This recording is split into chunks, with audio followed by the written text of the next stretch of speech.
शुक्लांबरधरं विष्णु शशिवर्णं चतुर्भुजं प्रसन्नवदनं ध्यायेत् सर्वविघ्नोपशान्तये। आपदापहर्तारं दातारं सर्वसम्पदां लोकाभिरामं श्रीरामं भूयो भूयो नमाम्यहम्। श्रीराघवं दशरथात्मजमप्रमेयं सीतापतिं रघुकुलान्वयरत्नदीपम् आजानुबाहुं अरविन्ददलायताक्षं रामं निशाचर विनाशकरं नमामि। यत्र यत्र रघुनाथकीर्तनं तत्र तत्र कृतमस्तकाञ्जलिं बाष्पवारि परिपूर्णलोचनं मारुतिं नमत राक्षसान्तकम्। मनोजवं मारुततुल्यवेगं जितेन्द्रियं बुद्धिमतां वरिष्ठं वातात्मजं वानरयूथमुख्यं श्रीरामदूतं शिरसा नमामि। उल्लङ्घ्य सिन्धोः सलिलं सलीलं यशोकवह्निं जनकात्मजायागम् आदाय तेनैव ददाखलङ्कां नमामि तं प्राञ्जलिराञ्जनेयम्। बुद्धिर्बलं यशोधैर्यं निर्भयत्वमरोगता अजाड्यं वाक्पटुत्वं च हनुमस्मरणात् भवेत्। रामाय रामचन्द्राय रामभद्राय वेधसे रघुनाथाय नाथाय सीताय पतये नमः। नमोऽस्तु रामाय सलक्ष्मणाय देव्यै च तस्यै जनकात्मजायै नमोऽस्तु रुद्रेन्द्रयमानिलेभ्यो नमोऽस्तु चन्द्रार्कमरुद्गणेभ्यः। పరబ్రహ్మణే నమః. వాల్మీకి రామాయణ అధ్యయనం చేస్తున్న ఇందులో సుందరకాండలో 15వ సర్గం సిద్ధి సర్గ అధ్యయనం చేస్తున్నాము. ఈ సిద్ధి సర్గలో హనుమ శింసుపా వృక్షం మీద ఉండి ఆ పైన కొమ్మలలో ఎక్కడో ఒక చోట ఆకులలో దాగి అక్కడ ఉండి ఆ అశోకవనం అంతా చూస్తున్నాడు. ఆయనకు చూస్తుండగా సహస్ర స్తంభ మంటపం కనపడది. ఆ సహస్ర స్తంభం మండపం ఎలా ఉన్నది అంటే తెల్లగా ఉన్నది. కైలాస పాండురం, కైలాస శిఖరం ఎలా అయితే తెల్లగా ఉంటుందో అలా ఉన్నది అని చెప్పాడు. అనగా అర్థం ఏమిటన్నా, తెల్లనైనటువంటి ఆ పాండురం, తెల్లనైనటువంటి కైలాస శిఖరాన్ని దర్శించినటువంటి ఏ జీవుడైతే ఉన్నాడో ఆ జీవుడికి అజ్ఞానం నశించి జ్ఞానము కలుగుతుంది అని అర్థం అక్కడ. అది అక్కడ అనగా హనుమకు అక్కడ అర్థంలో పూర్తిగా అజ్ఞానం అనేటువంటిది లేకుండా పూర్తిగా జ్ఞాన జ్యోతి వెలుగుతున్నది. ఆయనకు అంతా అర్థం అవుతూ ఉన్నది. అయితే ఇక్కడ తర్కయామాస సీతేతి, తర్కించుకున్నాడు కొన్ని కారణాలను బట్టి. ఎందుకంటే అమ్మవారిని దర్శించుకోవాలి అనంటే కొన్ని కారణాలు, అంటే నీకు కొన్ని కారణముల వలన ఆ కారణములు గనక ఫలిస్తే అమ్మవారు దర్శనం జరుగుతుంది అని అర్థం. అది ఆ కారణాలు ఏంటో వరుసగా వస్తూ ఉన్నాడు. అమ్మవారు ఎలా ఉన్నది సీతాదేవి అనేటువంటి దాన్ని, ఆమె యొక్క శరీర సౌందర్యం చూసేటప్పుడు మొట్టమొదట శిరోజాలు చూశాడు. అట్లా నుంచి నెమ్మది క్రమక్రమంగా చూసుకుంటూ వస్తూ ఉన్నాడు. ఆమె ఎలా ఉన్నది అని అంటే దుఃఖంతో ఉన్నది అని అన్నాడు. మరలానేమో పూర్ణచంద్ర నిభానన అని అంటున్నాడు. పూర్ణచంద్ర ప్రభావివా శరత్చంద్ర నిభానన అని మనకు లలితలో వచ్చింది. అట్లా ఆ విధంగా చెబుతున్నారు. ఇంకా విశేషం ఏమిటంటే భుజగేంద్ర మధుమివ అనే ఒక మాట వేశాడు. ఇది ఏమిటనంటే భుజగేంద్రము అని అంటే అర్థం ఏమిటంటే సర్పము అని అర్థం అనమాట. ఈ సర్ప కుండలిని ఇది యోగపరంగా అని అర్థం అనమాట. యోగపరంగా అమ్మవారిని దర్శించే విధానంలో వస్తుంది. ఇది మనకు లలిత రహస్యనామాల్లో వస్తుంది అనమాట. కుండలిని అంటే సర్పాకారముతో ఉన్నటువంటిది. ఎక్కడ అది ఉండేది అంటే మూలాధార చక్రంలో ఉంటుంది, అది అర్థం అనమాట. ఈ మూలాధార చక్రం ఎక్కడ ఉంటుంది అని అంటే వెన్నుపూస చివరి భాగంలో ఉన్న సూక్ష్మమైనటువంటి ఒక అణువంత ప్రదేశంలో ఉండేటువంటి ఒక శక్తి ఇదే అనమాట. ఇది ఆ శక్తి అనమాట. దీనినే మనం సుషుమ్న అంటాం. ఇంకొక పేరు సుషుమ్న అంటారు మనం దీన్ని. ఆ సుషుమ్న అనమాట. ఆ సుషుమ్నయే ఇక్కడ భుజగేంద్రము, సర్పము అని అర్థం అనమాట. ఆ సర్పము ఏ విధంగా అయితే బుసలు కొడుతూ ఉంటుంటుందో అనగా ఆ పరమాత్మ దర్శనం కోసం అని అర్థం దానిలో. ఇక్కడ అర్థం ఏమిటంటే ఒక సర్పం గనక సర్ప కన్య బుసలు కొడుతూ అనగా తాను జరిగినటువంటి ఆ అపరాధానికి అలా బాధ ఒక విశ్వాసాలు ఇస్తూ ఉన్నటువంటి సర్పము వలె ఉన్నది అని పైకి అర్థం. అది లోపల అర్థం ఏమిటంటే యోగపరంగా ఉండేటువంటి అర్థం. అది అది రెండు అర్థాలు అనమాట అని చెబుతూ ఇంకా విశేషంగా అగ్ని అగ్ని ఉన్నది అంటే అక్కడ పొగ వస్తూ ఉన్నది.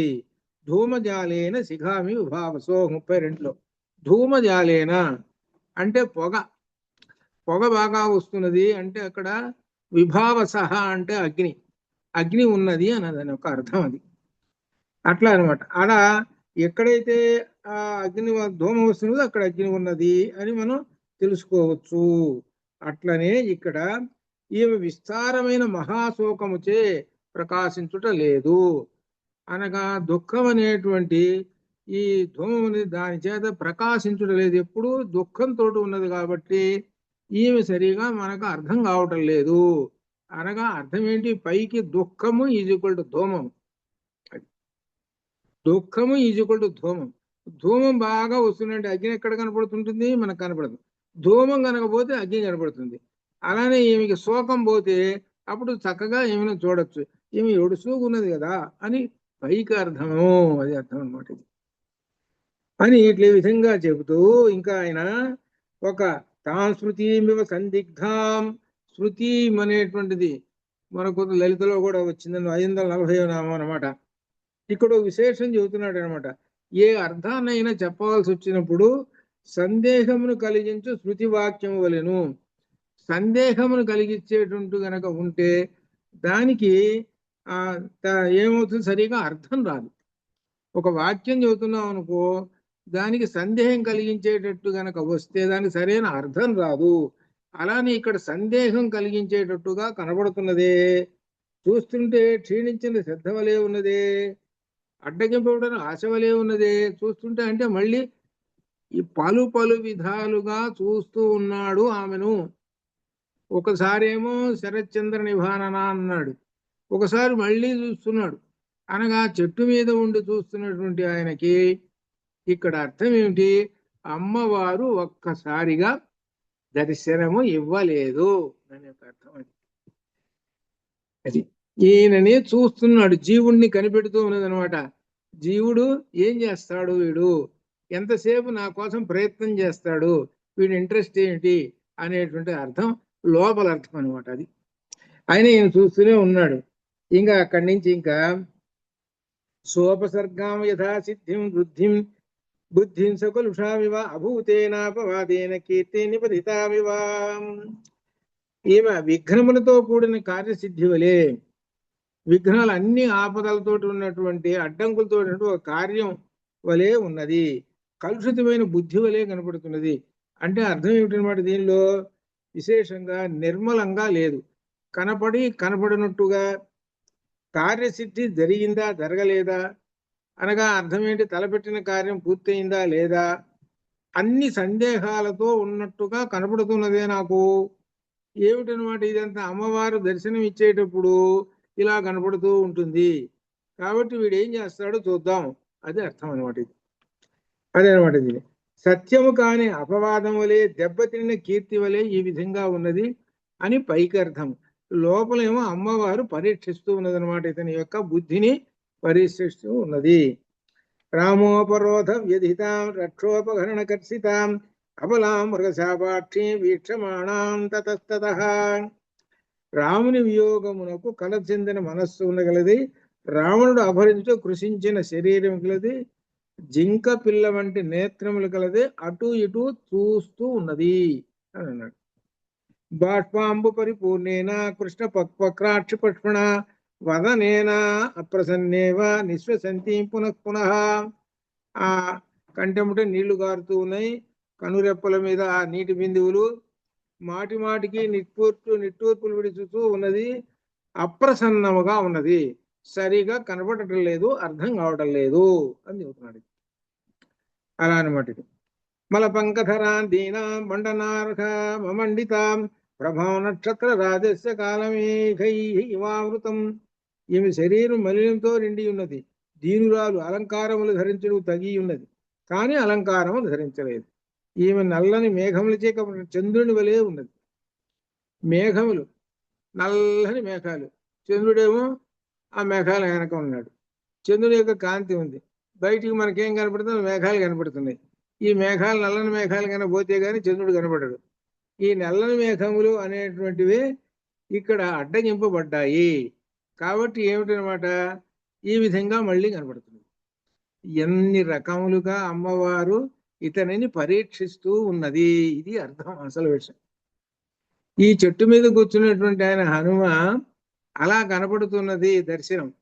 ఇలా చూస్తున్నటువంటి వాడు నాకు సరిగా అర్థం కావటం లేదు కదా అని ఎందులే ఇంకో చెట్టు మీద పోదాంలే అని కూర్చున్నాడా? అది ఇక్కడ పాయింట్.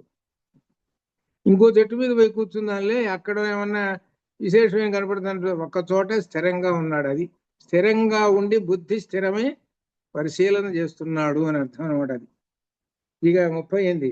తస్య సందితి హే బుద్ధి ముహు సీతా నిరీక్ష్యతు ఆమ్నాయానాం అయోగేన విద్యాం ప్రతి శిథిలామివ. వేదాద్ విద్యలకు పఠన పాఠనములు ఉండవలెను. ఇప్పుడు ఒక సూక్తి చెబుతున్నారు మహర్షి గారు.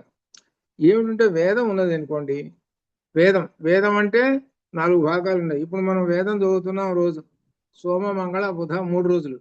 ఏమిటది? వేద శిరోభాగములు చదువుతున్నాం, అంటే ఉపనిషత్తు చదువుతున్నాం, వేద మంత్రాలు. అవి అర్థం చేసుకుంటూ చదువుతున్నాం, సరే బాగానే ఉంది.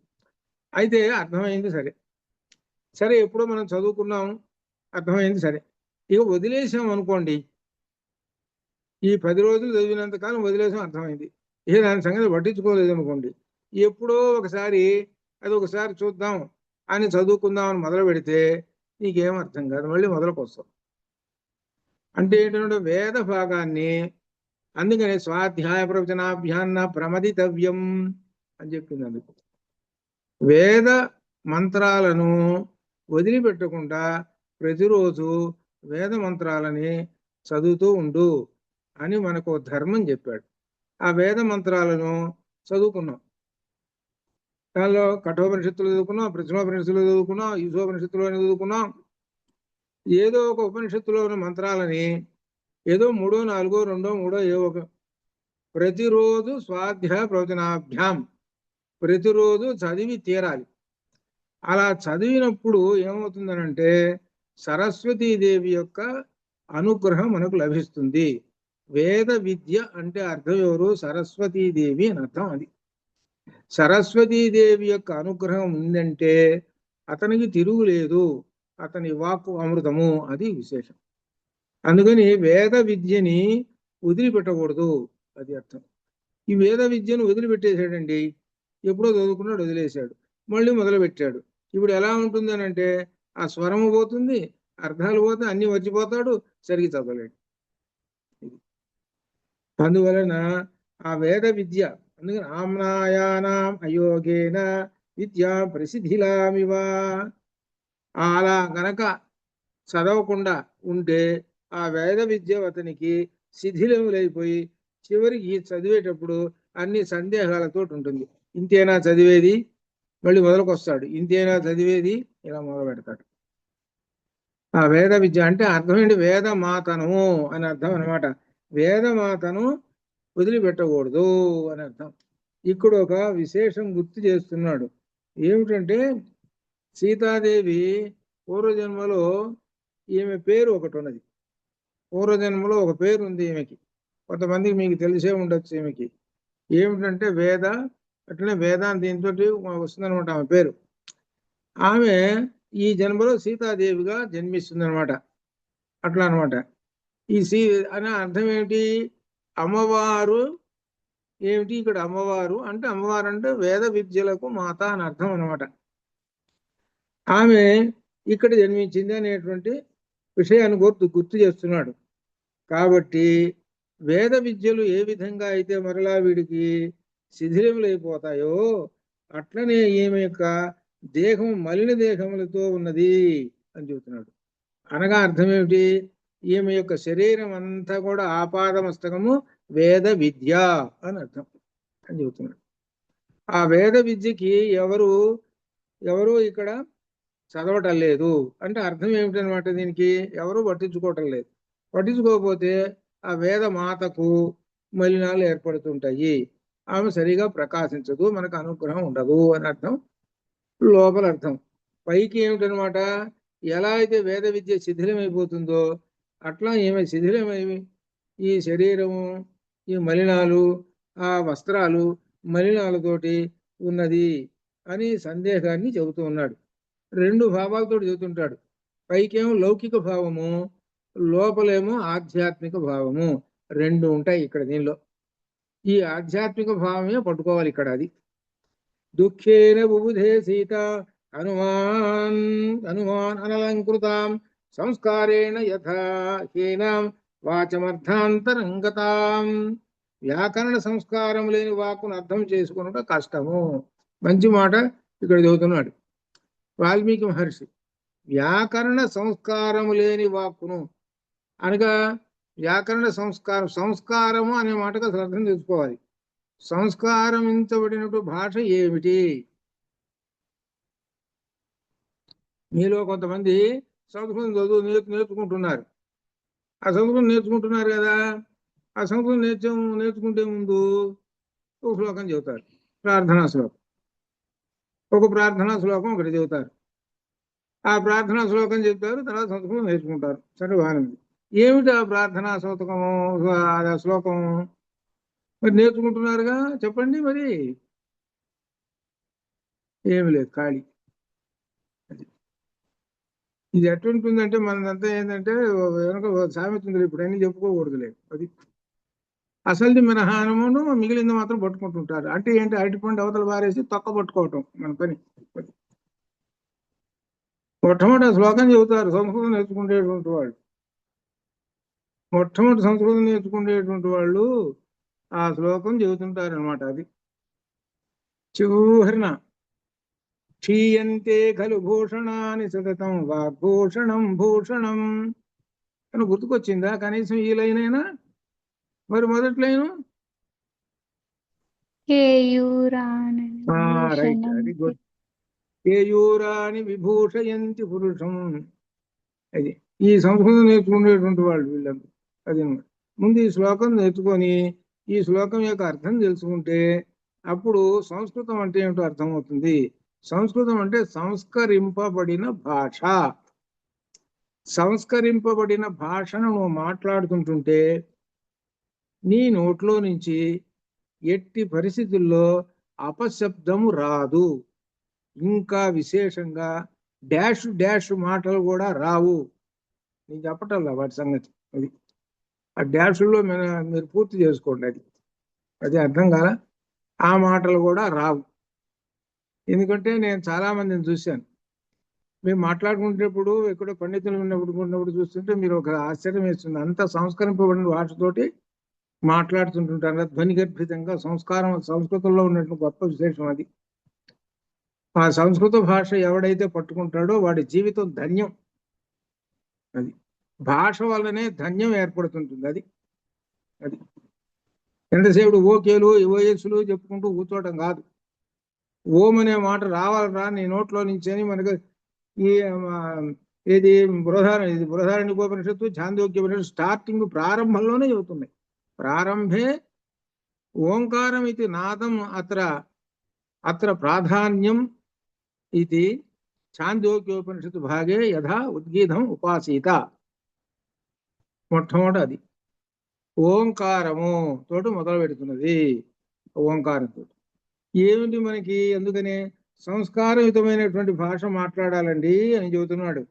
ఈ సంస్కారయుతమైనటువంటి భాష వలనే సంస్కారేణ యథా సంస్కరింపబడినటువంటి భాష. మిగిలిన భాషలన్నీ సంస్కరింపబడిన భాషలు కాదవి. ఆ భాషలన్నీ ఏది? రకరకములైనటువంటి భాషలు అనేకమైనటువంటి ఉంటాయి. కాబట్టి సంస్కరింపబడినటువంటి భాష మాట్లాడిన తర్వాత వస్తుంది మళ్ళీ మధ్యలో ఈ విషయం మళ్ళీ మధ్యలో వస్తుంది, అక్కడ వస్తుంది. మళ్ళీ ఈలోపు మీరు సంస్కృతం చదువుకున్నటువంటి వాళ్ళు మళ్ళీ అడిగినప్పుడు అక్కడ చెప్పాలి. మళ్ళీ ఆంజనేయ స్వామి అడుగుతాడు, మీకు ఎంత మాత్రం సంస్కృతం వచ్చిందో అడుగుతాడు. మధ్యలో వస్తుంది, తర్వాత వస్తుంది అది. తర్వాత సంస్కారేణ యథాహీనం వాచమర్థాంతరంగతాం. కాబట్టి సంస్కారయుతమైనటువంటి భాష కనుక మాట్లాడితే అర్థం చేసుకోవచ్చు అండి. సంస్కారం లేదండి ఆ భాషకి, కష్టం, అర్థం కాదు. అది మరొక అర్థమును స్ఫురింపజేయును, సరైన అర్థమును కష్టముగా గ్రహించవలసి వస్తుంటుంది. కాబట్టి ఆ విధముగానే సంస్కారం లేక అలంకార విహీనముగా ఉన్న సీతాదేవిని హనుమ కష్టముగా గ్రహించెను అని చెప్పాడు. సంస్కారం లేదు వాడికి, ఆ సంస్కారం లేదు, అర్థం కావటంలా. ఓ జమీందారు గట్ట ఆయనట ఎంతసేపుకి కవులకి పండితులకి పద్యాలు చెప్పించుకోవటం అలవాటు. కాబట్టి వాళ్ళకి ఏమి మరి ఎవరు కవిలో పండితులు వస్తే మరి ఆ పద్యం ఏదో చెప్పించుకున్న తర్వాత మరి ఆయనకి ఏమి ఇవ్వాలి, దక్షిణ ఏదో ఇవ్వాలి కదా, దక్షిణ మాత్రం ఇవ్వట. సరే మాల్యం వాళ్ళందరూ పాప ఇస్తాడు కదా అని అనుకుంటే ఏమి ఉత్త చేతులతో పోతున్నారు. సరే ఈ సంగతి తెలిసిన వాడు వచ్చాడు, వచ్చిన తర్వాత వీడి సంగతి చెప్తాలే అని అనుకున్నాడు. సరే ఇప్పుడు ఈ జమీందారు ఉన్నాడే, ఈయన వచ్చి కూర్చున్నాడు. ఏమండి, నా చేతికి బంగారు కడియాలు చూసుకోండి, ఇదంతా అరకిలో ఉంటుందండి. వా ఏదో చెప్పండి మరి శ్లోకం అన్నట్టు. అర్థంగా అంటే అనేసరికి ఆయన చూసి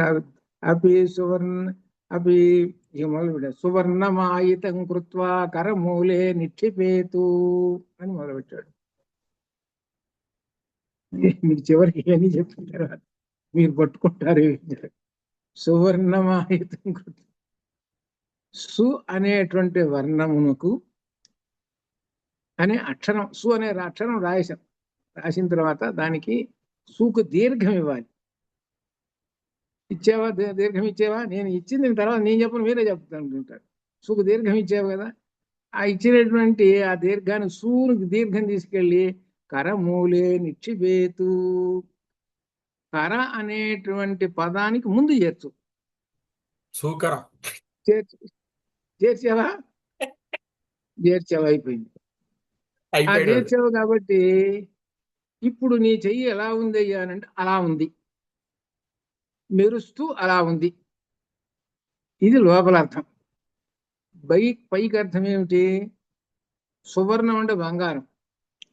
బంగారాన్ని బాగా సాగొట్టి ఆ చేతికి మూలం అంటే మన రిస్ట్ వాచ్ పెట్టుకుంటాం, అక్కడ వేసుకున్నావయ్యా, అది అతి నీలలోహిత, అది చాలా చక్కగా నీలలోహితం బంగారు వర్ణంతో బాగా ప్రకాశిస్తూ ఉన్నదయ్యా. నీలలోహిత అంటే పంది నీలంగా ఉంటుందిగా, అది ఒక అర్థం. రెండో అర్థం నీ చెయ్యి నల్లంగా బండలాగా ప్రకాశిస్తున్నదయ్యా అని రెండో అర్థం. వీడికి అర్థం కాదు. ఆహా, సువర్ణం అంటే వీడికి అర్థం తెలిసింది, వీడికి ఒక్కటే సువర్ణం అంటే బంగారం. ఆహా, నా బంగారం ఎంత బాగా ఉంది కదా, మళ్ళీ బ్రహ్మాండంగా ఉందయ్యా అని అన్నట్ట. నువ్వు బాగా చెప్పావయ్యా, నువ్వు చెప్పినట్టు ఎవరు చెప్పలేదు. ఇదిగో దక్షిణ అన్నట్టు నీ సంగతి. ఈ భాషలో ఏమిటంటే, ఈ భాషలో ఉన్నటువంటిది ఏమిటనంటే అది అర్థం. సంస్కృత భాషలో ఉన్నటువంటి విశేషం అది. అందుకనే సంస్కృత భాషని అంత విధానంగా ఎక్కడ ఎట్లా ఉపయోగించాలనో, చివాట్లు ఎట్లా పెట్టాలనో కూడా ఈ భాష నేర్పుతుంది. అంత గొప్ప విశేషమైనటువంటి అన్నమాట. దీనిలో తర్వాత వస్తాయి అనమాట, ఆ సందర్భాలు వస్తాయి. అవి మీకు కూడా ఆ సందర్భం వచ్చినప్పుడు చెబుతాను నేను. అట్లా అందుకనే సంస్కరింపబడినటువంటి భాష అని అర్థం అనమాట. అటువంటి భాషతోటి మాట్లాడితే అంత అర్థమవుతుంది. లేదనుకో సంస్కరింప, అది అర్థం కాదు. ఆ విధంగానే సంస్కారం లేక ఈమె అలంకార విహీనముతో కనబడుతూ ఉన్నది అని చెబుతున్నారు. ఇక్కడ ఏంటి, సీతాదేవి అలంకార విహానం, అలంకారాలు లేకుండా సంస్కార విహీనం అనగా స్నానాలు లేవు, కొత్త బట్టలు ఏమి లేవు, ఏం ధరించలేదు, ఎప్పుడో బట్టలు ధరించినది అని పైకి అర్థం. లోపల మనకి ఏం చెప్పదలుచుకున్నాడు ఆయన అంటే, సంస్కరింపబడిన భాష మాట్లాడంటారా అని చెబుతున్నాడు వాల్మీకి మహర్షి. అది అర్థం. అది తెలుసుకోవాలి. తర్వాత తాం సమీక్ష విశాలాక్షీం రాజపుత్రీమనిందితాం తర్కయామాస సీతేతి కారణైరుపపాదిభిః. ఈమె విశాలాక్షి. లలితానామాల్లో విశాలాక్షి అనే భావం వచ్చింది అనమాట. విశాలాక్షి రాజపుత్రి అనిందితాం తర్కయామాస సీతేది కారణై. తర్కించుకున్నాము. తర్క శాస్త్రం ప్రకారంగా అన్ని ఎన్నైతే అంశాలు ఉన్నాయో తర్కశాస్త్రంలో గుర్తుపట్టడానికి అన్నింటి చేత నేను కనుక్కున్నాను. ఈమె సీత ఇతి, సీత అని నిర్ణయిస్తున్నాను అని చెబుతున్నాడు.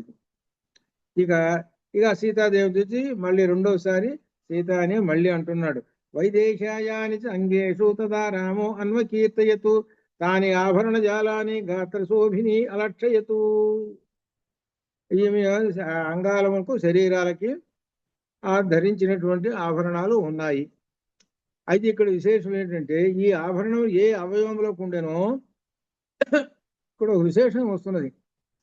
ఆమె ఆభరణాలతో ఉన్నప్పుడు ఆ రావణాసురుడు హ్రియమాణ హరించేశాడు, దొంగిలించేశాడు. ఈ ఆభరణాలు ఏం చేసింది అంటే కొన్నిటిని తీసి చీర కొంగు చించి ఆ చీర కొంగులో ముడి వేసి మూట కట్టి ఆ ఋషిముఖ పర్వతం మీద వేసింది. అది ఈ సహజంగా ఈ ఆభరణాలు వేసుకుంటుంటే ఆ కంఠంలోనూ చేతికి వేసుకుంటే కొన్ని అరలు పడుతుంటాయి. అట్లా అనమాట. అంటే అర్థం ఏమిటనమాట, అవి వేసుకుంటేటువంటిది అని ఒక అర్థం తెలుస్తూ ఉంటుంది అనమాట. ఈ ఆభరణాలు ఏవి ఏ ఏ అవయవములకు ఉండెనో ఆయా అవయవములకు ఉండినట్లుగా హనుమంతుడు చూచాను. ఓహో, అక్కడ చూశాడు. ఏంటి, ఋషిముఖ పర్వతం మీద ఆ మూట తీసుకొచ్చాడు సుగ్రీవుడు. ఆభరణాల మూట తీసుకొచ్చాడు. ఏవో 10 రకాలు ఉన్నాయి. ఆ 10 రకాలు ఒక్కొక్క రకం పక్కన కోతులు 4 కూతులు కూర్చున్నాయి. రామలక్ష్మణులు ఉన్నారు, చూస్తూ ఉన్నారు. అక్కడ ఆభరణం చూశాడు. ఏది, చేతికి ఉండే గాజులు అనుకుందాం. ఆ చేతి గాజు ఎంతైతే ఉందో ఈ చెయ్యి సరిపోయేటట్టే ఉంది, కరెక్ట్ ఇంతే. అట్లా ఈ విధంగా ఊహించాడు అనమాట. బాగా పెద్ద గాజు ఉంది అనుకో, చెయ్యి పెద్దదిరా. సన్న గాజు ఉంది అనుకో, చిన్నపిల్లలది. ఈ విధంగా మనం ఊహించుకోవచ్చు కదా. అట్లా అలా ఆ ఆభరణాలను బట్టి ఊహించేశాడు అని చెబుతున్నాడు. ఆ ఆభరణాలను అప్పుడు చూశారు. ఆ ఆభరణాలు చూశాడు కాబట్టి చెబుతున్నాడు. అని ఆ ఆభరణాలలో కొన్ని చెబుతున్నాడు చూడండి. సుకృతవు కర్ణ వేష్టౌచ స్వదంష్ట్రౌచ సుసంస్థితవు. 2 ఉన్నాయి, 2 రకాలు చెవులకు ఆభరణాలు. కర్ణ వేష్టవు ఒకటి, స్వదంష్ట్రవు. స్వదంష్ట్రవుని కూడా ఇవి కూడా శ్రవణ కుండలాలే. అవి 2 వేరు వేరు రూపాలతో ఉంటాయి. అందుకని కర్ణ కుండలాలు, స్వదంష్ట్రం 2 పేర్లు పెట్టాడు. ఇవి పగడం మణులతో పగడాలతో విచిత్రంగా ఉన్న హస్తాభరణాలు కూడా ఉన్నాయి. హస్తాభరణాలు అంటే గాజులు అదనమాట. ఇవి రకరకములైనటువంటివి. ఇప్పుడు ఆ కర్ణకుండలాలు, శ్రవణ కుండలాలు ఉన్నాయి. మణులతో పడి విచిత్రమైన హస్తాభరణములు ఏమికి ఉన్నవి అంటే అప్పుడు చూసినవి. అప్పుడు చూశాను అంటే అక్కడ ఆ మూటలో దొరికినటువంటివి ఇవన్నీ హస్తాభరణాలు, ఇవన్నీ అనమాట. అవన్నీ ఇవి సరిపోతాయి అని భావిస్తూ ఉన్నాడు. శ్యామాని చిరయుక్తత్వ తథా సంస్థానవంతి చ తాని ఏవైతాని మన్యేహం యాని రామ అన్వకీర్తయత్. ఆ ఆభరణములు ఈమె చాలా కాలం క్రితం ధరించి ఉండడచే ఇవి నల్లబడినవి మరియు వాటి ముద్రలు పడినవి. రాముడు చెప్పిన ఆభరణాలేవో అవియే ఇవి అని తలంచుతున్నాను.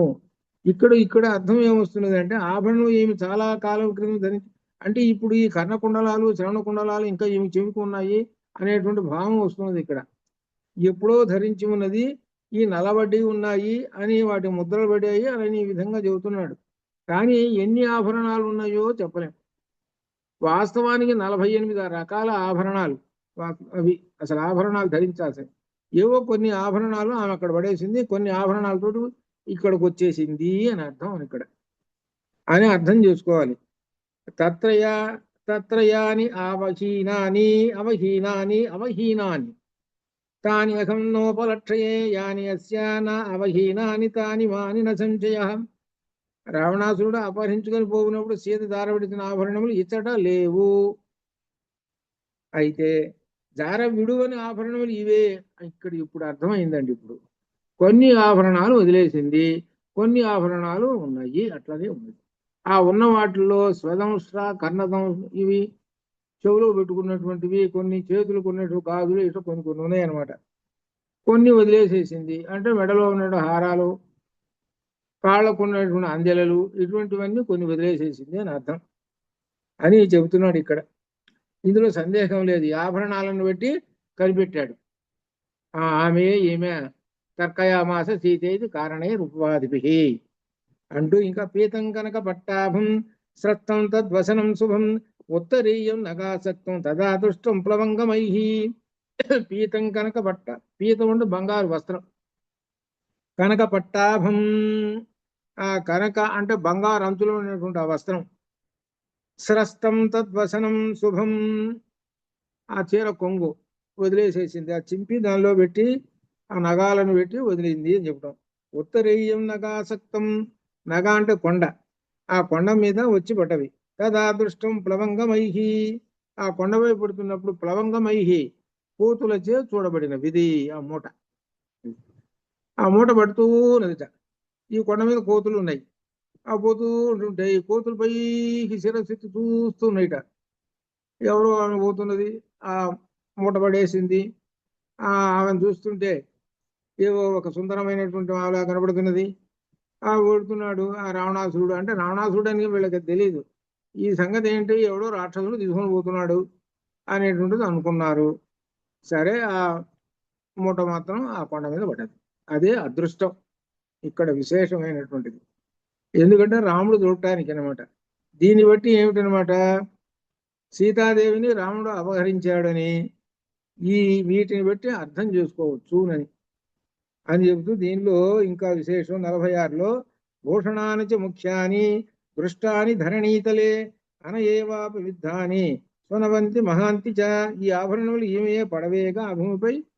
ఆ పడేసేటప్పటిగా మూట ఊడిపింది. మూట మూట దాని యొక్క ముడి ఊడిపోయి ఆ ఆభరణాలు దొర్లిని గలగల గలగల దొర్లిని ఆ కొండ మీద. ఆ విషయం చెబుతున్నాడు. చూపుతూ ఇవి ఆ చివరికి ఆభరణాలన్నీ పట్టుకున్నారు, మూట కట్టేసేచ్చారు అనుకో కోతులు.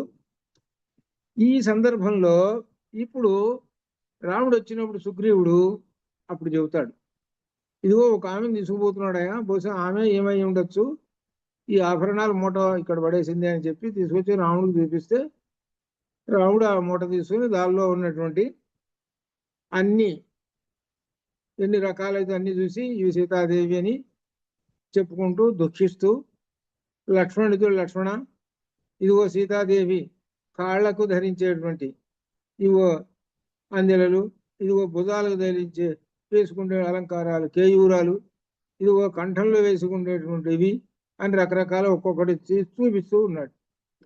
అప్పుడు అన్నాడు అనమాట, ఎవరు, లక్ష్మణస్వామి. ఆయన అన్నాడు, అన్నయ్య నాకు ఇవన్నీ ఏమీ తెలీదు, నాకు తెలిసింది ఒకటే, ఈ ఆభరణాలన్నీ గురించి నాకు తెలియదు. నాకు విందులో ఒక ఆభరణాలు ఉన్నాయి, అవి మాత్రం బాగా తెలుసు, అవి మాత్రం సీతాదేవి, దానిలో తిరుగు లేదు. ఏమిటంటే ఇది ముఖ్యమైనటువంటిది. పైకి ఏ విధంగా ఉంటుందంటే ఈ శ్లోకం సామాన్య అర్థంలో కనబడుతుంటుంది, విశేషార్థంలో వస్తుంది. ఇది నాగం జానామి కేయూరే నాగం జానామి కుండలే. నాగం జానామి కేయూరే, కేయూరములు ఇవి, వీటిని ఏదో అంటారు, ఈ బుధాలు పెట్టుకుంటే ప్రస్తుత కాలంలో ఒక పేరు ఏవో పెట్టుకుంటారు, కేయూరములు అంటారు వాటిని. నాగం జానామి కేయూరే, ఈ కేయూరాలు మాత్రం నాకు తెలియదు. నాగం జానామి కుండలే, ఇవో చెవులు పెట్టుకునేటువంటి కుండలాలు, అవి కూడా నేను ఎప్పుడు చూడలేదు. నూపురే త్వభిజానామి, కానీ కాళ్ళకు పెట్టుకుంటే అందెలలు మాత్రము బాగా తెలుసు. అభిజానామి, బాగా తెలుసు. ఎట్లా తెలుసు అని అంటామేమో నువ్వు. నిత్యం పాదాభివందనాత్, నిత్యం ప్రతిరోజు నేను ఉదయం లేవంగానే పాదాభివందనాత్, సీతాదేవి పాదములకు నమస్కారం చేస్తాను. ఆ పాదాలకు నమస్కారం చేసేటప్పుడు ఆ పాదాలకు ఉన్న అందెలు ఉన్నాయి, ప్రతిరోజు చూస్తుంటాను. ప్రతిరోజు చూస్తుంటాను కాబట్టి అది. తల్లి ఏం చెప్పింది లక్ష్మణ స్వామికి, ఒరే నువ్వు అడవికి వెళుతున్నావు, అడవిలో ఏ విధంగా చూసుకుంటావో తెలిసిన చెప్పింది అనమాట.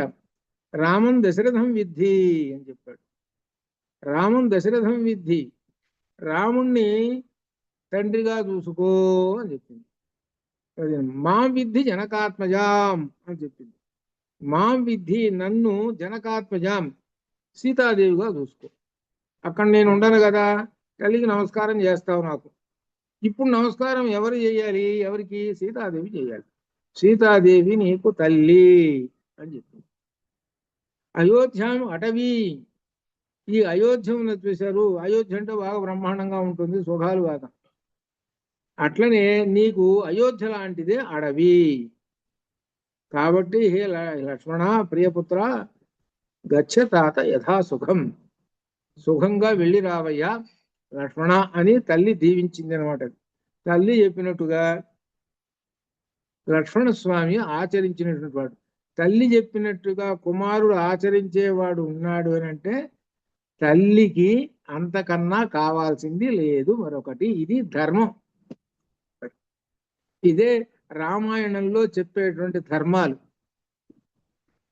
రామాయణంలో తల్లి చెబుతున్నది ఈ ధర్మాలు. నాకు తెలుసులే పోవమ్మా, నాకు తెలుసు, ఏమిటో నువ్వు పెద్ద చెప్పుకుంటూ వచ్చావు. ఇప్పుడు కాగా ఇప్పుడు ప్రస్తుత కాలంలో పిల్లలు తల్లి ఏమైనా చెప్పింది అట్ట కాదురా, సరేలే నీకు పెద్ద బాగా తెలుసులే, నీకు ఎట్లా ఏం తెలుసు, నీకు అసలు నీకు ఏమైనా తెలుసు ఏంటి అసలు. ఇది చాలా మంది ఉన్నారు వినేటువంటి వాళ్ళు. ఇళ్లలో ఉన్నాడు తల్లి కానీ తండ్రిని కానీ ఏ మాత్రం లెక్క చేయరు. ఇది అటువంటి కుటుంబాలు ఉన్నాయి. నీకు పైగా నీకేం తెలుసు, పైగా ఏమో తెలిసినట్టు మాకు తెలిసినంత నీకేం తెలుస్తుంది అసలు. అది ఇట్లా అంటే అర్థం ఏంటనమాట. దీనిలో మనకు ఉపనిషత్తు చదువుకుంటున్నాం, చాందోగ్యోపనిషత్తు, దానిలో ఇదే చెప్పాడు. మొట్టమొదటి దేవతలు రాక్షసులు ఎక్కడో లేరురా, మనలోనే ఉన్నారు అని చెప్పాడు. రాక్షసులు అనేటువంటి వాళ్ళు ఎవరంటే ఇదిగో ఇదే, నీకేం తెలుసుకోవమ్మా అంటుంటాడు. అంటే వాటిలో రాక్షసుడు బాగా తిష్ట వేసి కూర్చున్నాడు. అది మంచి అనేటువంటిది వాడి వెనికిరాదు.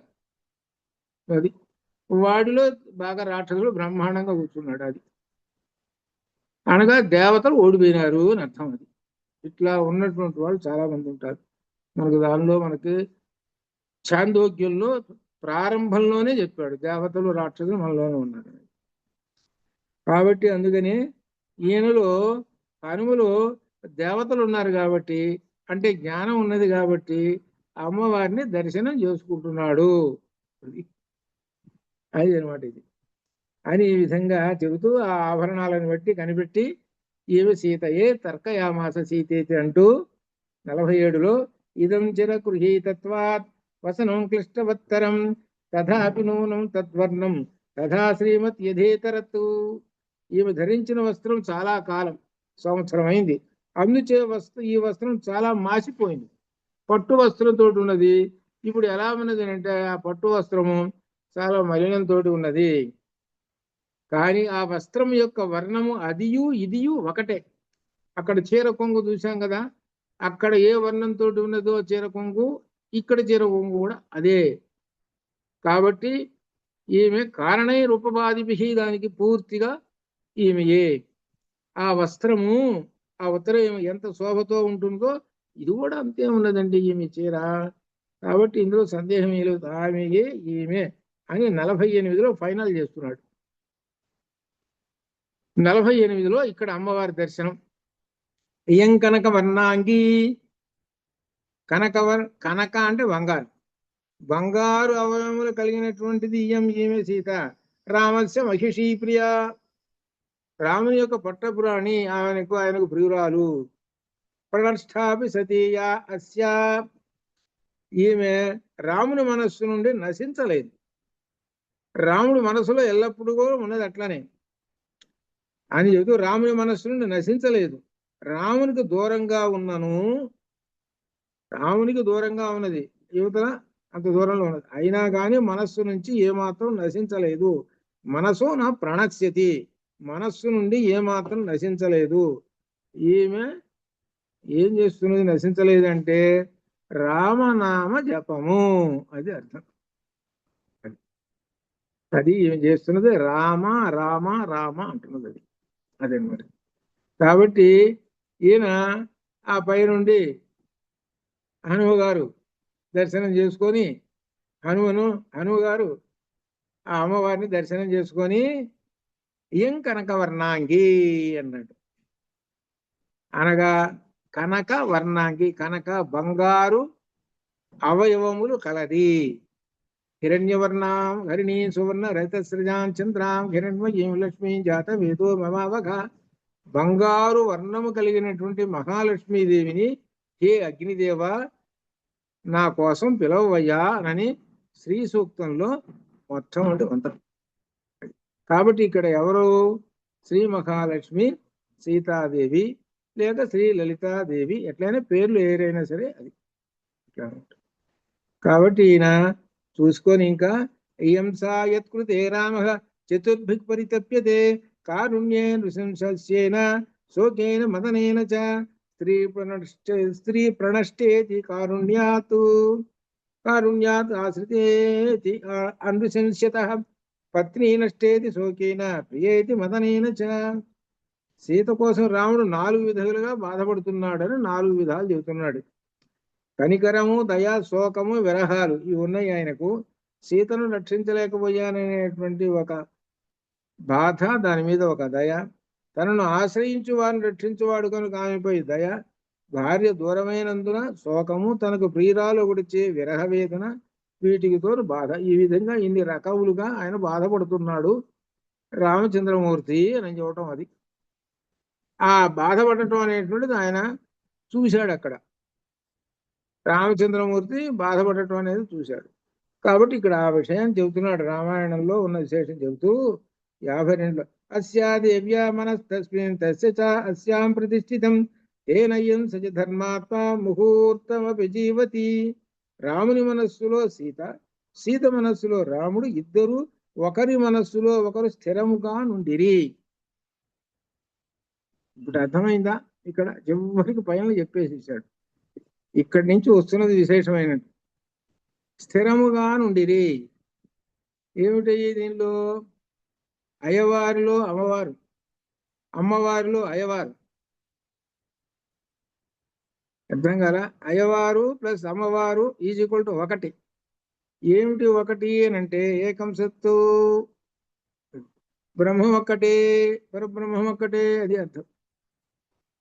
కాబట్టి ఇద్దరు అయ్యవార్లు అమ్మవారు, అమ్మవార్లు అయ్యవారు. దీన్ని ఏమని అంటాము మనం? ప్రకాశ రూపము, విమర్శ రూపము అని అంటాం. 2 రూపాలు. అమ్మవారిని చూస్తున్నాం, అమ్మవారు మనకు పైకి కనపడుతుంది అంటే అర్థం ఏంటి? అమ్మవారిది విమర్శ, ప్రకాశ రూపం. అది ప్రకాశం, బయటికి కనపడే రూపం. మరి అయ్యవారు ఎక్కడున్నాడు? లోపల కూర్చున్నాడు. అప్పుడు అయ్యవారు విమర్శ రూపంలో ఉంటాడు. ఇప్పుడు అయ్యవారిని చూస్తున్నాం, రాముడిని. అప్పుడు రాముడు ప్రకాశ రూపంలో ఉన్నాడు, అమ్మవారు లోపల కూర్చున్నది, అయ్యవారిలో కూర్చున్నది. అప్పుడు అమ్మవారు ఏంటి? విమర్శ రూపంలో ఉంది. కాబట్టి ఉన్నటువంటి వస్తువు ఒకటే. ఇది కనుక్కోండి. అందుకని శబ్దం కూడా ఏం చెప్పారు? రామ, మాకు దీర్ఘం ఇచ్చారు, దీర్ఘం తీసేశారు. ఇప్పుడు అర్థమైందా? దాన్నే శివ దీర్ఘం, దీర్ఘం తీసేశారు, ఒకటైంది. అది ఇది ఈ విషయం. దీనిలో ఇది గుర్తించండి అనే విషయాన్ని ఇక్కడ వాల్మీకి చెబుతున్నారు. ఇది అస్యాదేవ్యా మనః తస్మిన్ తస్య చ అస్యాం ప్రతిష్ఠితం తేనయం సచ ధర్మాత్మ ముహూర్తమపి జీవతి. ఇద్దరు ఒకరికొకరిపై మిక్కిలిగా ఆశ పెట్టుకుని జీవిస్తూ ఉన్నారు. లేనిచో క్షణకాలమైనా ఉండలేరు కదా అని పైకి మనకు చెబుతున్నటువంటి అర్థం. కానీ లోపల అర్థం ఏమిటి? లోపల అయ్యవారు అమ్మవారు మనకి 2 కలిసే ఉన్నటువంటిది రూపం అని చెబుతూ 53లో దుష్కరం కృతవాన్ రామో హీనో యదనయా ప్రభు ధారయతి ఆత్మనో దేహం శోకో నావసీదతి. ఈమెకు దూరమై ఉండి కూడా శ్రీరాముడు తన దేహం నిలుపుకొని ఉన్నాడు కదా, దేహంతో ఉన్నాడే, ప్రాణాలు నిలుపుకొని ఉన్నాడు ఆయన అమ్మవారి కోసం. ఇటువంటి సమయంలో రాముడు దుష్కర కార్యమును చేయుతున్నాడు. ఒక పెద్ద దుష్కర కార్యం అబ్బా ఎంత సాధించలేడు. అనగా పక్కనే భార్య కనుక ఉంటే ఈయనకి సంతోషంగా ఉంటుంది. పక్కన అంటాడు, సీత నువ్వు కనుక పక్కన ఉంటే 3 లోకాలు జయించేస్తాను అని అంటాడు. అంతటి ఉత్సాహంట. దీనిలో అర్థం ఏంటి? దీనిలో ఒక పెద్ద అర్థం ఉంది. పక్కన ఉన్నదనుకోండి, ఆమె ఉత్సాహంగా ఉంటుంది. ఉత్సాహంగా ఉంటుంది, ఒక పనిలో కార్యక్రమంలో ఉత్సాహంగా ఉంటుంది. ఓహో అవి చేద్దాం ఇవి చేద్దాం అట్లా ఇట్లానని ఒక ముందుకు వెళ్ళిపోతూ ఉంటుంటుంది రథం. ఒక్కోసారి ఏమవుతుంది, ఆమె రథం లాక్కొని పోతుంటుంది. కొన్ని ఇళ్లలో చూశాను నేను, స్టీరింగ్ ఆమెదే. అంటే అర్థమైందా? స్టీరింగ్ ఆమెదే, ఈయన లోపల కూర్చుంటాడు. ఈయన ఇంకంతే, లోపల కూర్చుంటాడు. వేళటికి కూడా ఆమె భోజనం చేయవా అని ఉంటుంది, భోజనం చేస్తుంది. స్టీరింగ్ అంతా ఏమిది. అటువంటి వాళ్ళు ఉంటారు. అంటే ఇక్కడ ఏంటి, చెడుగా కాదు, మంచిగానే ఉంటారు. దానిలో ఈ విశేషం ఏంటో చెడుని కాదు, అర్థం కాదు. ఇక్కడ ఏంటంటే మొత్తం తానే నడుపుతూ ఉంటుంటుంది అనమాట. కొంతమంది అంటే అంతటి ఉత్సాహంగా ఉంటారు అని చెప్పడం అనమాట. అయితే ఇక్కడ రాముడు పక్కన సీత లేకపోయినప్పటికీ ఎంత కష్టపడుతున్నాడో కదా. ఆహా, ప్రభు యొక్క ధైర్యాన్ని మెచ్చుకోవాలి. పక్కన ఆమె లేకపోయినా ధైర్యంగా ఉన్నాడే, ఆహా ఓహో అని ఆ రాముడు మెచ్చుకుంటున్నాడు. అది అర్థం. అది అట్లా అనమాట. ఇక దుష్కరం కురుతే రాము ఇమామత్త కాశిని సీత వినా మహాబాహు ముహూర్తమపి జీవతి. కాబట్టి ఆమె ఆ సీతాదేవి మహాబాహువైన శ్రీరాముడు ఒక్క క్షణకాలమైన విడిచి ఉన్నాడనగా అతడు దుష్కర కార్యమనే చేస్తున్నాడు. ఈ సీతాదేవిని వదిలివేసి క్షణాల సేపు ఉన్నాడనంటే రాముడు ఎంత కష్టపడుతున్నాడో కదా అని అనుకుంటూ ఇక్కడ నుండి నేను చెప్పేసాడండి 55లో. ఈ 55వ శ్లోకం అంతా ఒక ఎత్తు, పక్క ముందు జరిగినటువంటి 54 శ్లోకాలంతా ఒక ఎత్తు. అంత విశేషమైనటువంటిది 55వ శ్లోకం. ఏమొస్తున్నది దీంట్లో అంటే, ఏవం సీతాంతదా దృష్ట్వా కదా, అప్పుడు ఏవం సీత ఇటువంటి సీతను దృష్ట్వా హనుమ చూచి, పవన సంభవ అంటే మారుతాత్మజుడు హృష్ట సంతోషపడ్డ. ఇది సిద్ధి సర్గ. సిద్ధి సర్గకి ఇది మూలమైనటువంటి శ్లోకం. ఇది అనమాట, ఇదే సిద్ధి సర్గలు. అనగా అమ్మవారిని సంపూర్ణంగా ఆ వృక్షం మీద నుండి దర్శనం చేసుకున్నాడు సంపూర్ణంగా. ఇదే సిద్ధి సర్గ. అంటే అర్థం ఏమిటి? అమ్మవారు ఎట్లా ఉంటుందో తెలియదు తనకి. ఆ తెలియనటువంటి వాడు బయలుదేరాడు. ఎన్ని కష్టాలు అనుభవిస్తూ ఎన్నిటిని విఘ్నాలను దాటి దాటి వచ్చాడు. అది మనం తెలుసుకోవాలి. హనుమ అంటే మనం కూడా అమ్మవారి సాక్షాత్కారం పొందాలి అని అంటే ఇదిగో హనుమ ఒక ఉదాహరణ. ఏదో ఊరికే మనం కాసేపు ఏమిటంటే అవి ఉన్నాయి కదా, పారాయణ చేసాం అయిపోయింది అని అనుకుంటారు. ఏమీ లేదు. పారాయణ చేసాము, అవి అర్చనలు అష్టోత్తరాలు శతోత్తరాలు చేసాం, ఏమి లేదు. ఊరికే కర్మ కాసేపు, అది అంతే, సంతృప్తి అంతే, ఏం లేదు. మరి దీనిలో ఈయన చెప్పినట్టుగా ఎంతవరకు చేశారు, ఏమిటి అర్థమైంది? లలిత చదువుతున్నా, చతుర్బాహు సమన్విత బరాబర చదవండిరా, అయిపోయింది. ఏమర్థమైంది నీకు? చతుర్బాహు సమన్విత 4 నామాలు ఏమర్థమైంది? జీవుడికి మొట్టమొదట నీకు మోక్షం కావాలరా, ఈ 4లో ఉన్నదిరా, ఈ 4 చేతుల్లోనే ఆమె చెబుతూ ఉన్నది. ఏమైనా పట్టుకున్నావా ఎప్పుడన్నా? ఏమీ లేదు. బరాబరా పరిగెత్తు. అందరంతే చెప్పేవాళ్ళు. బజార్కి 4 చేరారు ఇప్పుడు చెప్పేవాళ్ళు. ఈ లలిత చెప్పేవాళ్ళు 4, సౌందర్యలహరి చెప్పేవాళ్ళు 4, మొత్తం 4 చొప్పున ఎన్ని బజార్లు ఉన్నా అన్ని బజార్లు. ఏమిటి విశేషం నాకు అనిపించింది అనమాట. మీకేమొచ్చు? ఈ సౌందర్యలహరి ఏమొచ్చు, ఇదేమొచ్చు, ఏం చెబుతున్నారు? ఏముంది, మీరు రాసిన పుస్తకాలు ఉన్నాయిగా, నేను రాసిన పుస్తకం ఉన్నది, ఇంకొక ఆయన రాసిన పుస్తకం ఉంది, దానిలో అర్థం ఉందిగా, బరాబరా చెప్పేసి అయిపోయింది. గురువులు అయిపోయింది. ఎంత పని చేశారా మీరు? ఇప్పుడు ఈ స్త్రీలందరూ చేస్తున్న పని ఇది. పాపం తెలియదు కదా, వాళ్ళకి మాత్రం తెలియదు, వాళ్ళకి కూడా తెలియదు. ఏమిటంటే దానిలో విశేషమైనటువంటిది ఆ భాష అంతా, సంస్కృత భాష అంతా గురుముఖతగా నేర్చుకునేది. విశేషించి లలిత గాని సౌందర్యలహరి గాని, అనగా ముఖ్యంగా శంకరులు చెప్పినటువంటి ఏవైతే ఉన్నాయో అవన్నీ గురించి ఏమైనా నీవు చెప్పాలనేటువంటి నీకు కమాండింగ్ పవర్ రావాలంటే శంకరుల యొక్క గ్రంథాలు, ముఖ్యంగా ఉపనిషత్తులు, అవి అధ్యయనం చేస్తేనే శంకరులు అర్థం అవుతాడు, లేకపోతే అర్థం కాదు. ఆ శంకరులు ఆ ఉపనిషత్తు విద్యని ఇందులో ఇదేంటి గీతా భాష దగ్గర నుంచి అన్నిట్లో ఎక్కడెక్కడ ప్రవేశపెట్టారు, ఎక్కడెక్కడ లలితలో ఎక్కడెక్కడ ఉన్నాయి ఆ వేద విభాగము. లలితలో ఉన్న 10 రకాలైనటువంటి శాస్త్రాలు ఉన్నాయి, 10 రకాలు ఉన్నాయి. నీకు ఒకటన్నా వచ్చా? ఒకటన్నా గురువు గారి దగ్గర చదువుకున్నావా? ఏం లేదు. ఎందుకంటే చెబుతున్నది తెలుసుకోలేదయ్యా, కాబట్టి తెలుసుకోవడానికి ప్రయత్నించు. అటువంటి వాళ్ళకి ఏంటంటే తెలుసుకోవాల్సినటువంటి జ్ఞానం చాలా ఉంది అనేటువంటిది ఆ మాట తెలుసుకున్నా కానీ వాళ్ళకి అమ్మవారి అనుగ్రహం వస్తుంది. నాకు ఇంకా అందుకని కేనోపనిషత్తులో చెబుతాడు ఏమనంటే, కేనోపనిషత్తులో నాకు తెలుసు బుధాలు ఎగరేస్తుంటాట, వాడికే తెలియదు అని చెప్పాడు. అందువలన కాబట్టి వీటిల్లో ఉన్నటువంటి విశేషాలని తెలుసుకోవడానికి ప్రయత్నం చేసినా కానీ కొద్ది గొప్ప మనకు లభిస్తుంది. అంతేగాని నాకు అంతా తెలుసు అని అనుకున్నాడంటే వాడికి ఏమీ తెలియదు. ఇది అదే ఈ విషయంలో కూడా దీనిలో గొప్ప విశేషం చెబుతున్నాను. పవన సంభవ, ఆ హనుమ సంతోషించాడు. ఎంత కష్టపడ్డాడో చూశారా మరి పరమాత్మ సాక్షాత్కారానికి. అది ఇక ఆ తర్వాత ఏం చేశాడు ఈయన హనుమ? జగామ మనసారామం ప్రశంస తం ప్రభుం, ఆ ప్రభువుని ప్రశంస కీర్తించాడు. రామం మనసా జగామ, రాముడి దగ్గరికి మనస్సుతోటే జగామ వెళ్ళాను. ఇక్కడ ఏమిటి విశేషం? ఇక్కడ అమ్మవారిని చూశాడు, సంతోషించాడు. సంతోషించి వెంటనే ఏం చేశాడు?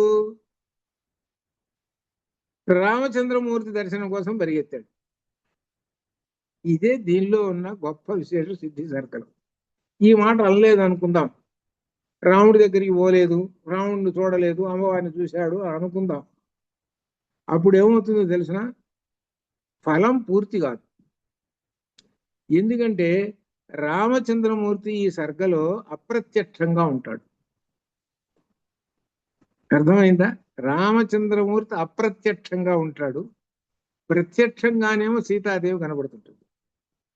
కాబట్టి సీతాదేవి మనకు విమర్శ ప్రకాశ రూపంలో కనబడుతుంది. సీతాదేవి ప్రకాశ రూపంలో కనపడుతూ ఉంటుంది, లోపల విమర్శ రూపంలో అయ్యవారు కూర్చున్నాడు. ఇది అర్థం. లోపల విమర్శ రూపంలో అయ్యవారు ఉన్నాడు. ఇప్పుడు అయ్యవారిని దర్శించాలనుకో మనసా జగామా, అంతే కదా మరి. ప్రత్యక్షంగా ప్రకాశ రూపంలో అమ్మవారు కనపడుతున్నది కాబట్టి కళ్ళు చూస్తున్నాయి కాబట్టి అక్కర్లేదు ప్రకాశ రూపం. మరి విమర్శ రూపం చూడాలి కదా, అందుకని మనస్సు ప్రయోగించాడు. మనసా జగామ వెళ్ళాడండి. ఎక్కడికి? రామచంద్రమూర్తి పాదాల దగ్గరికి పోయినాడు. అక్కడికి వెళ్ళి ప్రశంస తం ప్రభుం, ఆ రాముణ్ణి స్తుతించాడు. రామాయ రామచంద్రాయ రామభద్రాయ వేధసే రఘునాథాయ నాథాయ సీతాయ పతయే నమః. ఇక మొదలు పెడుతూ కూర్చున్నాడు అక్కడ. ఈ చెట్టు మీద కూర్చున్నాడు కదా, శరీరం మాత్రం చెట్టు మీద ఉంది, మనసు మాత్రం ఎక్కడుంది? ఓ కిష్కింధాకాండలో ఉన్నటువంటి ఈ సముద్రాలు దాటిపోయింది, అక్కడికి పోయింది. ఇది దీనిలో ఆంజనేయ స్వామి మనకు నేర్పుతున్నటువంటిది, అది తెలుసుకోండి. అట్లనే ఆంజనేయ స్వామిని దర్శించేటప్పుడు నమస్కారం చేస్తుంటాడు ఆయన. ఇప్పుడు ఉదాహరణకి మన గుళ్ళో ఏమిటంటే ఆలయంలో ఆంజనేయ స్వామి నమస్కారం చేస్తున్నట్టు కనపడుతుంటాడు. ఎవరికి చేస్తున్నారే ఆ నమస్కారం? సరే, ఏదో కొంతమంది అంటారు ఏమిటంటే రాముడికి చేస్తున్నాడండి నమస్కారం అన్నారు, కొంతవరకు నయమే, అంతవరకు నయమే.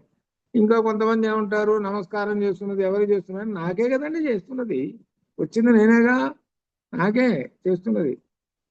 అని అంటాడు. ఇంకొకరు కొంతమంది ఇట్లా అనమాట రకరకాలు చెబుతారు. వాళ్ళకి ఏది తోస్తే అది చెబుతూ ఉంటుంటారు అనమాట. అట్లా అనమాట. అనగా అర్థం ఏంటి? ఈ మిడిమిడి జ్ఞానంతో ఆ భగవంతుణ్ణి కూడా మిడిమిడి జ్ఞానంతో భావిస్తూ ఉంటుంటారు. అటువంటి వాళ్ళు కూడా ఉంటారు. అందువలన ఏంటంటే రామచంద్రమూర్తిని చూడంగానే ఆ రా ఆ హనుమకి వెంటనే ఎక్కడ లేని భక్తి ఆవేశం పొంగి పొరలుతూ ఉంటుంది. ఎవరికి? హనుమకి. అంటే నిజమైనటువంటి భక్తుడు ఎవరు? హనుమ. అది మనకు మొత్తం మీద పురాణాలు వీటిల్లో కానీ భక్తులు ఇద్దరు కనపడతారు. ఇద్దరు భక్తులు కనపడతారు. ఆ ఇద్దరు భక్తులు పరమాత్మను దర్శించారు. ఆ వాళ్ళు ఎలా దర్శించారో అది అర్థం చేసుకోండి అని చెప్పారు. అందుకని మొట్టమొదట ఎవరు భక్తుడు అంటే ఆంజనేయ స్వామి. హనుమ మొదటి భక్తుడు. ఆయన అమ్మవారిని దర్శనం చేసుకోవటానికి ఎంత కష్టపడ్డాడు. కష్టపడటానికి ఆయన ఎటువంటి వ్రత దీక్ష తీసుకున్నాడు. వ్రత దీక్ష తీసుకున్నాడు. ఏమిటి వ్రత దీక్ష? ఒక్కసారి ఏమనుకున్నాడు? లంకకు వెళ్ళిపోతా, మనసా జగామ మనసా లంకాం, వెళ్ళిపోతా, అమ్మవారిని దర్శనం చేసుకొని వస్తా అనే విధంగా నిర్ణయం చేసుకొని వెళ్ళిపోతున్నాడు. వెళ్ళిపోతుంటే విఘ్నాలు వచ్చినాయి. ఈ విఘ్నాలు వస్తే విఘ్నాలు దాటిపోయినాడు. అక్కడ దాకా ఎందుకు, మనమే ఉన్నామయ్యా, పోతున్నాము, ఏదో పని మీద పోతున్నాము అనుకుందాం. మనమే ఒక పని మీద పోతున్నాం. మధ్యలో ఫ్రెండ్ ఒకడు ఒక ఆయన కనపడ్డాడు. ఏమో ఎక్కడ పోతున్నావు, కాసేపు కూర్చోవా, టీ తాగిపోదు కానీ, ఏమంత హడావుడు ఏం అక్కర్లేదులే, ఒక టీ తాగిపోదు కానీ, నిలబడు అక్కడ బజార్లో, రెండు టీ కొట్టు. ఇది ఇంకా ఈయన పోయేవాడు కాస్త వాడి దగ్గర ఆగిపోయినాడు. ఈ టీ తాగటంలో ఏంటనమాట ముచ్చట్లు. ఏం ముచ్చట్లు చెబుతారు? తర ముచ్చట్లు, లోకం ముచ్చట్లు. ఒక అరగంట సేపు అయిపోయింది. అన్నీ అయిపోయిన తర్వాత ఫ్రెండ్ ఏమన్నాడు? ఏం హడావుడు లేవా, రేపు పొద్దున వదులుగానే. సరేలే, రేపు పొద్దున పోతానులే అన్నాడు. రేపు పొద్దున పోవాలి కదా. పోవాల్సి వచ్చేటప్పటికి ఏం చేశాడు? సరే ఇప్పుడు పోలే కానీ 4 రోజులు అయిన తర్వాత పోతాను, వెనక్కి పోతున్నానులే అంటాడు. ఖాళీ ఆ దెబ్బతోటి. అంటే రాక్షసుడు ప్రవేశించాడు. వీడు రాక్షసుడు ప్రవేశించాడు. ఒక సత్కార్యానికి పోతున్నాడండి. పోతూ ఏం చేశాడు? మధ్యలో ఈ ఇంద్రియ సుఖానికి అలవాటు పడ్డాడు. సత్కార్యానికి పోతూ ఇంద్రియ సుఖానికి అలవాటు పడేటప్పటికి ఏమైనాడు? వీడి పని ఆ కార్యక్రమానికి బ్రేక్ పడదు. అట్లనే పరమాత్మ సాక్షాత్కారం కోసం నువ్వు ప్రయత్నం చేస్తున్నావు, మధ్యలో విఘ్నాలు వస్తుంటాయి. ఆ విఘ్నాలు వస్తున్నాయంటే రాక్షసుడు వెంటబడుతున్నాడు అని అర్థం. రాక్షసుడికి లొంగకూడదు. అనగా అర్థం ఏంటి? ఇంద్రియములను విషయ సుఖాల వైపు పంపించవాకు. నువ్వు పెట్టుకునేది ఒక సత్కార్యాన్ని పెట్టుకున్నావు. ఆ పెట్టుకున్న దాన్ని అలానే వెళ్ళిపోతుండాలి. ఇంద్రియ విషయముల వైపు వెళ్ళకూడదు. అదే మనకు లంకలో హనుమ ఎంతటి ఇంద్రియ విషయాలన్నీ 5 రకములైన ప్లస్ 1 6 రకాలు చూశాడు ఆయన. ఇంద్రియాలు 6. 6 ఇంద్రియాలకి ఉదాహరణలన్నీ చూశాడు. మరి వాటిలో మమేకమైనాడా? కాలేదు. ఎప్పుడు చూసినా సీత ఎక్కడుంది, సీత ఎక్కడుంది, సీత సీత సీత అని అనుకుంటూ ఆ దృష్టితోటే మొత్తం జరిగాడు. ఎక్కడా కనబడలేదు. ఆయన అంతవరకు కరెక్టే చేశాడు. దానిలో దోషం ఏమీ లేదు. కరెక్ట్ గానే భక్తుడి యొక్క లక్షణం. కనబడలేదు, పరమాత్మ సాక్షాత్కారం కాలేదు. కాకపోయేటప్పుడు ఏమనుకున్నాడు? ఎందుకు లేని చనిపోదాంలే అని రకరకాలుగా భావించుకున్నాడు. ఎందుకంటే ఈ విధంగా అక్కడికి రాగానే కొంత దిగులు పడతారు. కొంత విశేషం ఏమిటంటే, ఇంత చేశాను కదా ఫలితం, పరమాత్మ సాక్షాత్కారం కాలేదే, నా జీవితం ఎందుకు అనే విధంగా ఒక విరక్తి పుడుతుంది. అయితే విరక్తి పుడుతుంది కాబట్టి విరక్తి నుంచి పైకి కోలుకోవటమే జ్ఞానవంతుని యొక్క గొప్ప విశేషము. అప్పుడు దీనికి అన్నిటికీ మూలం ఏమిటి? ఇదంతా కూడా పరమాత్మ యొక్క విశేషమైన కల్పనలేను, పరమాత్మ యొక్క శక్తేనని తెలుసుకొని ధ్యానంలోకి వెళ్ళాడు. ఇది ధ్యానం మనకు నేర్పుతున్నది. అందుకనే ప్రతిరోజు మనము ఒక 2 నిమిషాలన్నా పరమాత్మ ధ్యానం చేయండి.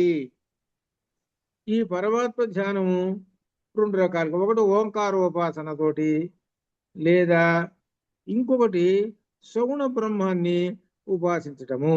సగుణ బ్రహ్మం అయితే సగుణ బ్రహ్మమున కన్నా ముందుగా ఓంకారోపాసన అనేటువంటిది శ్రేష్టమైనటువంటిది. ఆ ఓంకారమునే సగుణ బ్రహ్మం అంటే సగుణ బ్రహ్మమును ఎదురుగా పెట్టుకొని ఓంకార జపం చేసుకో, లేదా సగుణ బ్రహ్మం లేకపోయినా, లేక సగుణ బ్రహ్మమును ఉపాసన చేసుకున్నా. అంటే ఎందుకు చెబుతున్నాడు అని అంటే నీకు దారి చూపించటం కోసము. నీవు ఇంత కష్టపడి వచ్చినా కానీ ఏ సన్మార్గంలోకి వెళ్ళిపోవాలనుకున్నా నీకు దారి తెలియలేదు కాబట్టి ఆ పరమాత్మ దారి చూపిస్తాడు. అందుకనే మనకు కొన్ని కష్ట సమయాలలో ఏమిటంటే దైవమే మనకు అనుకూలమైనటువంటిది. మనకి మానవ ప్రయత్నము ఎంత మాత్రము పనికి రాదు. మానవ ప్రయత్నం ఎంతవరకు వస్తుంది? చివరి వరకు మన ఒంటిలో ఉన్నటువంటి శరీర అవయవములు, మనస్సు, ఇంద్రియాలు అన్నీ ఏకం చేసి ప్రయత్నం చేస్తాం, అది చేస్తాం, ఫలించలేదు. అప్పుడు పరమాత్మను. అందుకని ఆయన ధ్యానంలో కూర్చున్నాడు. ఆంజనేయ స్వామి వారు అదే ధ్యానంలో కూర్చున్నాడు. ధ్యానంలో కూర్చున్నటువంటి ఆంజనేయ స్వామి వారు ధ్యానంలో కూర్చొని మరి గురువు గారి దగ్గర కొంత చదువుకున్నాడు కాబట్టి వేదాలన్నీ చదువుకున్నాడు కదా ఆయన.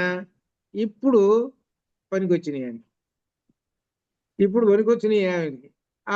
ఆ ధ్యానంలో పరమాత్మ ధ్యానాన్ని చేయటం వలన రామచంద్రమూర్తియే కనబడ్డాడు. అబ్బా, ఇంతకాలం నుంచి నేను పరబ్రహ్మ స్వరూపాన్ని నా దగ్గరే పెట్టుకొని నా నెత్తి మీద కూడా పెట్టుకున్నా కదా రామముద్రిక. రామముద్రిక నా నెత్తి మీద కూడా పెట్టుకున్నాను కదా జాగ్రత్తగా, కానీ గుర్తించలేకపోతున్నానే. ఎప్పుడు అనుకొని నమోస్తు రామాయ, మొట్టమొదటి మాట రామాయ అని మొదలుపెట్టాడు. సీతను మొదలుపెట్టల, నమోస్తు రామాయ అని మొదలుపెట్టాడు. తర్వాత వస్తుందన్నమాట నమోస్తు రామాయ సలక్ష్మణాయ అనగా అర్థం ఏంటి? లక్ష్మణునితో కూడుకున్నటువంటి రామచంద్రమూర్తి. లక్ష్మణుడు జీవుడైతే రామచంద్రమూర్తి పరమాత్మ, జీవాత్మ పరమాత్మ ఏకమైనటువంటి రూపము అని అక్కడ అర్థం. అది ఆ పక్కనే మహామాయ సీతాదేవి ఉన్నది. ఆ తర్వాత దేవ్యై చితస్యై జనకాత్మజాయే. అది అప్పుడు అయినా ఎప్పుడైతే రామచంద్రమూర్తికి పరబ్రహ్మ సాక్షాత్కారం కలిగిందో ఇక అక్కడి నుంచి కావాల్సింది ఏంటి? సీతాదేవి. మరి ఆయన వచ్చింది సీతాదేవిని దర్శనం కావాలి కదా, కాబట్టి సులభంగా సీతాదేవిని దర్శనం చేసుకున్నాడు. సీతాదేవి దర్శనం చేసుకోవటానికి మూల కారణం ఎవరు? రామచంద్రమూర్తి. అందుకని జగామ మనసా రామం అని చెప్పాడు. అది రాముడి దగ్గరికి వెళ్ళి ఆ ప్రశంస కీర్తించి నమస్కారాలు చేసి అప్పుడు వచ్చాడు. అనగా ఇప్పుడు రాముణ్ణి దర్శనం చేసుకున్నాడు, సీతాదేవిని దర్శనం చేసుకున్నాడు. కాబట్టి పరమాత్మ దర్శనం చేసుకున్నాడు కనుక సిద్ధి, మోక్షము, ఇది అర్థం. మోక్షము ఈయనకి లభించింది కాబట్టి ఇది దీన్ని సిద్ధి సర్గ అని ఈ సర్గకి పేరు పెట్టాడు. ఈ 13 నుంచి వస్తుందన్నమాట. ఇది ముఖ్యంగా ఈ 15లో ఉన్నటువంటి ఈ సిద్ధి సర్గ ఇది. కాబట్టి ఈ సిద్ధి సర్గ, ఈ ఒక్క సిద్ధి సర్గని కొంతమంది కొన్నిటికి మనకు గ్రహాలు అనుకూలించినప్పుడు చదివేటువంటి పారాయణ చేసేటువంటి సర్గ ఇది. మనకు పుస్తకం పాఠం వెనక రాసినటువంటిది ఉన్నది. ఇదిగో ఈ సర్గ దీనికోసం, ఈ సర్గ దీనికోసము అని ఉన్నది. అయితే ఇవన్నీ కాకుండా మొట్టమొదటి సర్గ అన్నిటికీ పనికొస్తుంది. లేదయ్యా నేను ప్రత్యేకంగా ఈ సుందరకాండని ప్రత్యేకంగా చదవాలి అని పెట్టుకున్నటువంటి వాళ్ళకి ఎన్ని రోజుల్లో ఎన్ని సర్గలు ఏమిటి అనేటువంటిది కూడా రాసింది. అయితే ఆ సర్గలు చదవటానికి మాత్రం ముందుగా ఏం చేయాలి అంటే ఒకసారి చదువుకోవాలి విడిగా ఉన్నప్పుడు. విడిగా అంటే మామూలుగా ఏదైనా అన్నం తిన్న తర్వాత అయినా సరే, ఎప్పుడైనా సరే ఖాళీగా ఉన్నప్పుడు, దాని అర్థం ఏంటి ఖాళీగా ఉన్నప్పుడు అంటే ఎలా చదువుతాము, స్పెల్లింగ్లు ఇవన్నీ చూసుకొని అట్లా ఒక ప్లాన్ వేసుకోవటం కోసం. అది ముందుగా ప్లాన్ వేసుకోవడానికి అవి ఇవి అనేది దీని ప్రకారంగా పెట్టుకోవాలి. అట్లా దాని ప్రకారం తీసుకొని పర్వాలేదు నేను చదవగలుగుతాను, ఎట్లా ఎన్ని సర్గలు ఏమిటి అనేటువంటి పెట్టుకోవాలి. పెట్టుకొని అప్పుడు చెయ్యాలి, సుందరకాండ పారాయణ చేయాలి. ఈ సుందరకాండ పారాయణ ఎస్విబిఎస్ వాళ్ళు కూడా చాలాసార్లు చేశారు. ప్రతి సంవత్సరం కూడా సుందరకాండ పారాయణ చేస్తుంటారు. ఎస్విబిఎస్ లో కూడా వస్తుంటుంది అనమాట ఇది. అయితే సుందరకాండ పారాయణకి మొట్టమొదటి పారాయణ ఉంది. అదేమిటంటే సంక్షేప రామాయణం చేయాలి. మొట్టమొదట సంక్షేప రామాయణ పుస్తకాలు కూడా పంపించాం మన బాలాజీకి. అక్కడ తీసుకోవచ్చు సంక్షేప రామాయణం, అక్కడ ఉన్నటువంటి వాళ్ళు ఎవరు కావాలి. సంక్షేప రామాయణం చేసిన తర్వాత అప్పుడు చేయాలి. ఇది అయిన తర్వాత, సుందరకాండ అయిపోయిన తర్వాత, పారాయణ అయిన తర్వాత పట్టాభిషేకం తప్పనిసరిగా చేయాలి. పట్టాభిషేక సర్గ పూర్తిగా తప్పనిసరిగా చేశారు. ఇవన్నీ అయిపోయినాయండి. అయిపోయిన తర్వాత సరే ఎటుకుడి ఆ హనుమకు దేవతార్చన అనేటువంటి చేస్తాం. భోజనాలు అంటే కొంతమందికి అయినా భోజనాలు పెట్టు. లేదయ్యా నేను భోజనాలు పెట్టుకుని డబ్బులే లేవయ్యా నా దగ్గర అని అనుకున్నవాడు ఉన్నాడు అనుకో, కనీసం పండ్లన్నా పెట్టు. కానీ డబ్బులు లేని వాళ్ళు భోజనాలు ఎవరు లేరు అనుకో ఈ రోజుల్లో. అదేనమాట అది. భోజనాలు తప్పనిసరి పెట్టాలి. ఈ దీనిలో విశేషం ఏంటంటే పారాయణ చేయడానికి కొన్ని సూచనలు ఉన్నాయి. ఎవరైతే మేము చేస్తామండి అంటారో సామూహికం, అర్థం కాల, పుస్తకం మొత్తం చేస్తామనేటువంటి వాళ్ళు కనుక ఉంటే 10 మంది పూర్తిగా రెడీ అయి కావాలి. 10 మంది తప్పులు లేకుండా చదివేటువంటి వాళ్ళు సిద్ధం కావాలి. ఒక ట్రూప్ ఉందండి, మీకు తెలియదు, 10-15 మంది ఉన్నారు ఒక ట్రూప్. వాళ్ళు పెద్దవాళ్ళలోనే ఉన్నారు, కొంతమంది ఉన్నారు. ఏది మామూలు వాళ్ళు స్త్రీలు లలిత వాస్తవానికి పెద్ద ఇదేటువంటి వాళ్ళేం కాదు. ఏంటంటే ఒక ఆయన ఉన్నాడు ఇక్కడ. ఓం పూర్ణమద కట్టేసి, ఓం పూర్ణమద పూర్ణమిదం పూర్ణాత్ పూర్ణముదచ్యతే పూర్ణస్య పూర్ణమాదాయ పూర్ణమేవ అవశిష్యతే అసతోమా సద్గమయ తమసోమా జ్యోతిర్గమయ మృత్యోర్మా మృతంగమయ. ఓం శాంతి శాంతి శాంతి. శుభం భూయాతు.